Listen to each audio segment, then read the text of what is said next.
एक कारण ये भी था भगवान का आने का, ये कथा से महापुराण में भी बहुत विस्तार पूर्वक है। एक बार यह हुआ कि देवराज इंद्र और गुरुदेव बृहस्पति दोनों महादेव का दर्शन करने को जा रहे थे। जब हम भगवान के मंदिर जाते हैं तो परमात्मा हमारी परीक्षा लेते हैं किसी न किसी रूप से। हमारे अंदर काम तो नहीं है, क्रोध तो नहीं है, ये ईश्वर की लीला है।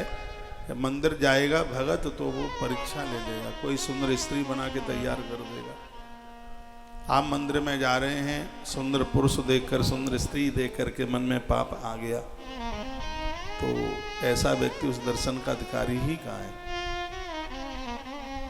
ऐसी कोई लीला रच देगा जिसमें तुम्हें क्रोध आ गया, किसी से लड़ाई हो गई, किसी। मैं निवेदन करूंगा मंदिर में आप जाएं, दर्शन के लिए जाएं, तीर्थ के लिए जाएं, 3 चीजों से बचने की कोशिश करना। एक तो धोखे से भी किसी की चोरी मत करना, किसी का सामान मत लेना। ये 3 बड़े खतरनाक है, काम, क्रोध और लोभ। लोभ वृत्ति चोरी सिखा देती है।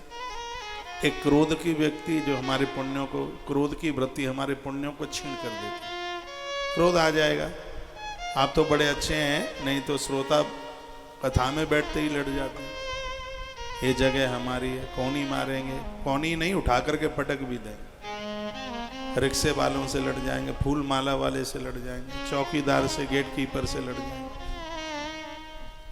तो इन 3 दोषों से बचिए। इस कथा में यही सीखने को मिलता है, हर कथा सीख देती है। तीर्थ में जाएं, 3 दोषों से बचिए। काम, कोई सुंदर स्त्री आवे या पुरुष आवे, इनसे अपने आप को बचा के रखिए। उन्हें देख के आंख में पाप न आ जाए। अजामिल जैसे महापुरुषों की कथा इस बात के ही लिए हमें वो इशारा करती है, क्योंकि दुनिया का किया गया पाप तीर्थ में आके कट जाता है और तीर्थ का किया गया पाप वो कहीं नहीं कटता, वही हमारी दुर्गति कर देता है। एक बार ये बात फिर मैं रिपीट कर रहा हूँ, दुनिया के किसी भी कोने में अपराध हो गया है वो तीर्थ में आकर के नष्ट हो जाता है, लेकिन तीर्थ में किया गया पाप है वो कहीं नहीं कटता। तीर्थ में तो आकर बिल्कुल सहज, सरल, पवित्र, कोई गलती न हो जाए। लेकिन वर्तमान समय का ऐसा दौरा चला है कि लोग तीर्थों में भी जाके कुकर्म कर बैठते हैं, गलत कर बैठते हैं, और वह नहीं होना चाहिए।